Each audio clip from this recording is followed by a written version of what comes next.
अतुटबंध भाग 20। 4 दिवसावर समताचे लग्न आले होते। आधी तयारी होती, तरीही रावसाहेब, रणजित तसेच दीपालीची धावपळ चालली होती। समता प्रत्येक वेळी मिळेल तेव्हा दीपालीला टोचून बोलत होती। साहजिकच होतं ते, तिला दीपालीकडून ही अपेक्षाच नव्हती। अपेक्षाभंग मग तो कुठल्याही प्रकारचा असो, दुःख हे होतंच, तसे समताचे ठरले होते। पण आपल्या मागे आपल्या घराचे काय, असाही प्रश्न तिला भेडसावत होता। समता दीपालीबरोबर बोलत नव्हती। दीपालीने 2-3 वेळा समताबरोबर बोलण्याचा प्रयत्न केला होता, पण समताचे तिच्याकडे बिलकुल पाहिले नव्हते, संपूर्ण दुर्लक्ष केलं होतं। पण दीपाली ते मनावर घेत नव्हती, समताच्या कटू बोलण्यावर आपली प्रतिक्रिया व्यक्त करत नव्हती, करणारही नव्हती। काही झालं नाही असं इतरांना दाखवत होती। रमाबाईंशी पूर्वीच्या प्रेमाप्रमाणे वागत होती। बाबांना तर तिने संशय येऊ दिला नव्हता। रणजित समोर येणंच तिने सोडलं होतं। त्या घटनेपासून ती सर्वांबरोबरच अलिप्त वागत होती। आपण भलं आणि आपलं काम बरं। रात्रीचं जेवण उरकलं होतं। दीपाली मागचं आवरत होती, तो तिथे रणजित आला। दीपा, तुझं काम झालं की टेरेसवर ये, काही बोलायचं आहे। तिला हो नाही म्हणायला संधी न देता तो आला तसा चटकन निघून गेला। दीपालीला आश्चर्य वाटलं। त्या दिवसापासून रणजित काही बोलला नव्हता, आणि आता काय सांगणार असतील कोण जाणे। कोणाला कळू नये असं हे काय सांगणार असतील। कदाचित समताच्या लग्नानंतर आपण हे घर सोडून जाणार आहोत की नाही हे विचारणार असतील। मागेच त्यांनी सांगितलं होतं, लग्न होईपर्यंत बस तेच काम असणार। एकदा काय तो सोक्षमोक्ष होऊ दे। आपल्या मनावर ही टांगती तलवार नको।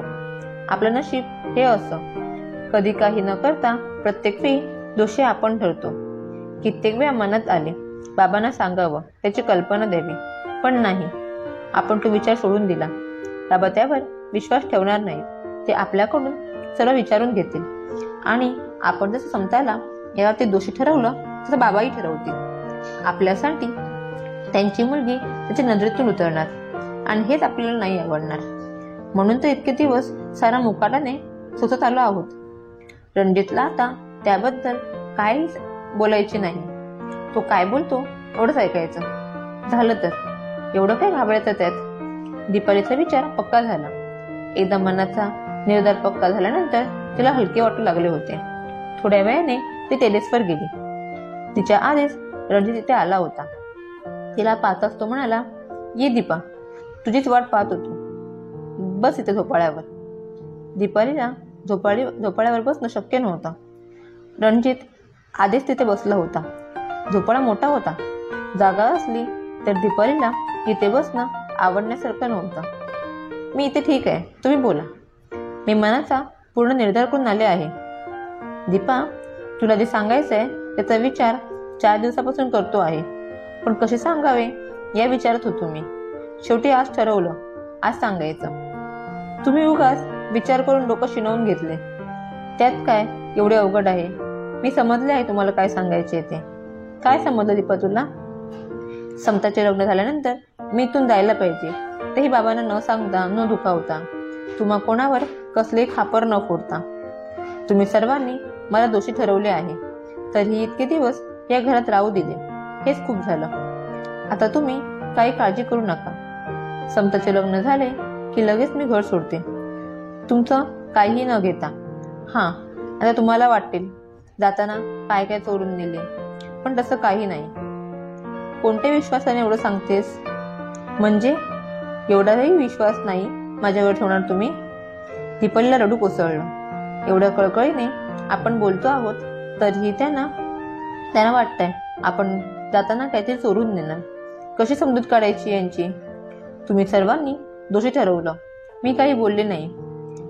एक त्या देवाला आणि दुसरं माझ्या मनाला माहिती आहे, खरं काय खोटं काय।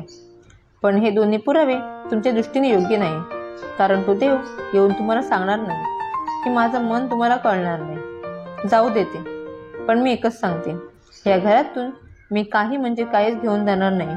जसे हात हलवत आले आहे या घरात, तशाच मोकळ्या हाताने जाईन। तुम्ही विश्वास ठेवा अगर नका ठेवू। रणजित दीपाली जवळ गेला। दीपा, तुम्हाला बोलूच दिले नाहीस, मी तुझ्या तुला तुझ्या चोरीबद्दल विचारायला बोलवलेच नव्हते. पण चोरीबद्दल तर तुम्ही काहीतरी बोलत होता ना? हा, ते बरोबर, पण ती वस्तूंच्या चोरीबद्दल नाही. वस्तूंच्या नाही म्हणजे तुम्हाला असं म्हणायचं तर नाही ना की मी तिजोरीचे पैसे चोरले?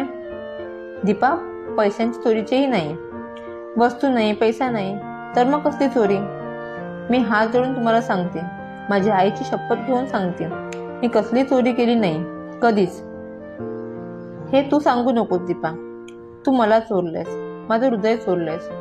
दीपा, हे तर खोटं नाही ना? तुलाही हे माहिती आहे ना? बोल ना दीपा. दीपा, तू या घरातून जाऊ नकोस, कधीच जाऊ नकोस. हेच तर सांगायला बोलवलं होतं. दीपा, तू मला पाहिजेस, माझी म्हणून, माझी पत्नी, या घराची मालकीण म्हणून. दीपाली अक्षरशः अवाक झाली. आपण काय ऐकतो आहे हे? अमृताच्या लग्नावेळी असेच हे काहीतरी बोलले होते, तेव्हा आपण किती घाबरलो होतो. पण त्यानंतर 5-6 दिवसांनी आपण चोरटी ठरलो, समताने ठरवले. त्यानंतर आपण त्यांच्यासमोर गेलो नाही आणि त्यांना कधी एका शब्दानेही आपल्यावरती विश्वास दाखवला नाही. तेव्हा वाटलं रणजित आपला तिरस्कार करतात हे नक्कीच. पण हे आज वेगळंच काहीतरी सांगत आहे. काय उत्तर द्यायचं काही कळत नाही. रणजित सारखा तरुण आपल्यावर कधी काही प्रेम करेल असं वाटलं नव्हतं. पण आता हे होत आहे, काय करायचंय? दीपा, बोलत का नाहीस दीपा? दीपा, काहीतरी बोल. दीपा, मला माहिती आहे तू अशी गप्प का. तुला वाटत असेल तू या घरात राहतेस, याचा मी गैरफायदा घेतोय, असंच ना? पण तसं नाही, मी मनापासून बोलतो आहे. विश्वास ठेव माझ्यावर. तुम्ही जे बोलता आहात ते म्हणजे ते कसं शक्य आहे? का दीपा, का शक्य नाही? नाही, ते शक्य नाही, अशक्यच. रणजितने दीपालीला आपल्याकडे वळवून घेतलं.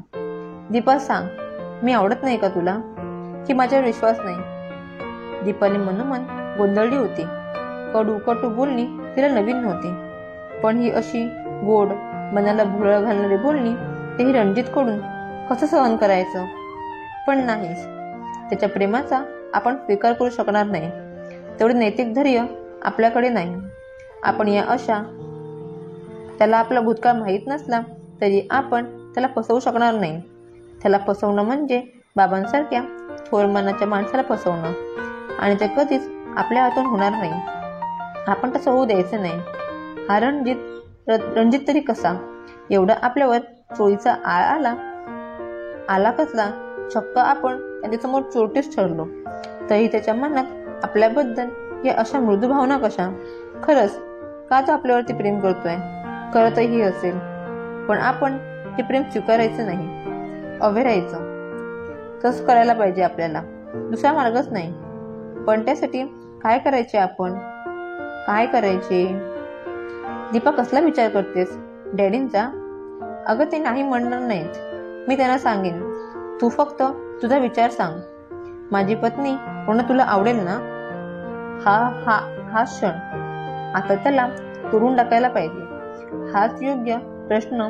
त्याला उत्तर देणं अवघड असले तर ते द्यावेच लागणार आहे, द्यायलाच पाहिजे. दीपाली बोलू लागली.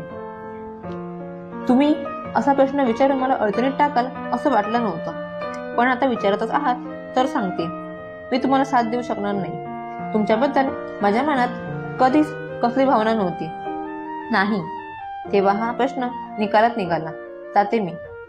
दीपा, थांब दीपा, तू एकदा तुझ्या भावना मन पडताळून तरी बघ. त्याची गरज वाटत नाही मला. म्हणजे तू माझ्या प्रस्तावाचा विचारच करणार नाहीस? नाही, कारण मला लग्नच करायचे नाही, लग्नाच्या बेडीत अडकायचेच नाही. मला माझं मुक्त जीवन आवडतं. मी कधीच लग्न करणार नाही, कळलं? जाते मी. दीपाली गरकन वळली आणि झपाट्याने तिने जिना उतरला.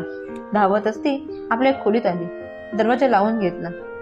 रणजित, हे आणखीन कोणतं संकट उभं केलं तुम्ही असं करायला नको होतं. माझ्या दुबळ्या मनाला हा धक्का सहन होणार नाही, होत नाही. आता समताचे लग्न झाले की हे घर सोडायलाच पाहिजे. ज्या घराने या कलंकित जीवनाला आकार दिला, जे देवतुल्य बाबांनी डोक्यावरून हळूवार आशीर्वादाचा हात फिरवला, त्यांच्या पवित्र वास्तूला आपण योग्य नाही. बरं झालं आपण रणजितला तोडून टाकलं. वाईट वाटतंय, पण आपल्याच पुढे दुसरा पर्याय नव्हता. रणजित सारखा तरुण आपल्यावर प्रेम करतोय, लग्नाची मागणी घालतोय. हा विचार किती सुखाचा, समाधानाचा आहे. पण आपण झटक्यात हे सुख, समाधान दूर सारलं. रणजितला वाईट वाटलं असेल, पण रणजित, मी तुमच्यासाठी, बाबांसाठी, या घराच्या प्रतिष्ठेसाठी तुम्हाला कटू बोलले. माफ करा मला. दीपाली रडत होती. उशीत डोकी खुपसून रडत होती.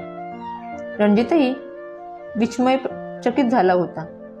दीपालीने याचे प्रेम ठोकरलं होतं, अगदी साफ झुरपवून लावलं होतं. असं का केलं असेल तिने, काही समजत नाही. कधी कोणा मुलीबद्दल वाटत नाही, ते या दीपाबद्दल वाटलं. तिथं वेगळेपण भावलं आपल्याला. तिला तिच्या कोशातून हळूहळू बाहेर काढायचे ठरवले होते आपण. पण हे करताना आपणच त्याच्यात गुंतत गेलो. आपल्यालाही समजले नाही, पण ती जास्तच आवडू लागली. आपल्या समक्ष सोटी ठरली. तरीही आपण मन ढळलं नाही. आणि तेव्हा लक्षात आलं, ही आवड म्हणजे प्रेम आहे. ती आपल्याला पाहिजे, जशी आहे तशी. किती विचार केला, आणि आज आपलं मन तिच्या पुढे उघडं केलं. पण तिने हे असं ठोकरावं आपल्याला? काय कमी आहे आपल्यात? ती तर म्हणाली, मला लग्नाच्या बेडीत अडकायचं नाही, मुक्त जीवन कंठायचंय. का म्हणाली असेल ती अशी? इतर तरुणींप्रमाणे रंगेलपणा, छान शौकीनपणा तिच्यात नाही. तर मग हे असं का? काही कळत नाही. कळलं ते कटू सत्य. ती आपल्यासाठी नाही, बस. रणजित कितीतरी वेळ याच विचारात झोपाळ्यावर बसला होता. श्रोतेहो, या कथेचा पुढचा भाग पाहण्यासाठी उजवीकडे दिलेल्या लिंकवर क्लिक करा. इथे तुम्हाला पुढचा भाग मिळून जाईल. तसेच चॅनलवर नवीन असाल तर लोगोवर क्लिक करून चॅनलला सबस्क्राईब करा. कथा आवडली असल्यास लाईक, शेअर आणि कमेंट करा. धन्यवाद.